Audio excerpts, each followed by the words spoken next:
दिवसापूर्वी आपली भेट झाली. 3 दिवसापूर्वी दात बसायला तुम्ही आला होता. हो.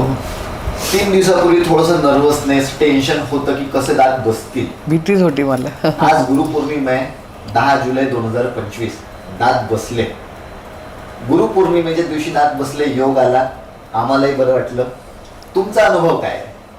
मला म्हणजे आज एक वेगळंच काहीतरी वाटतंय की माझ्या जीवनात म्हणजे नवीन काहीतरी मला मिळालं. म्हणजे याच्या आधी जे आहेत ना की मला कुठेतरी कमीपणा वाटायचा आणि मला म्हणजे दातांचा प्रॉब्लेम आहे. पण अजून म्हणजे माझे गाल वगैरे चावले जायचे, त्याच्यामुळे थोडी भीती वाटायची, चिडचिड चिडचिड व्हायची की म्हणजे असं होतंय, याच्यामुळे दुसरा काही प्रॉब्लेम नाही हुआ. कारण असं उदाहरण आहे आमच्या घरात की गाल चावल्यामुळे त्याच्यात गाठ झाली, त्यात अनेक वेगळं अजून कॅन्सरचं रूपांतर झालं.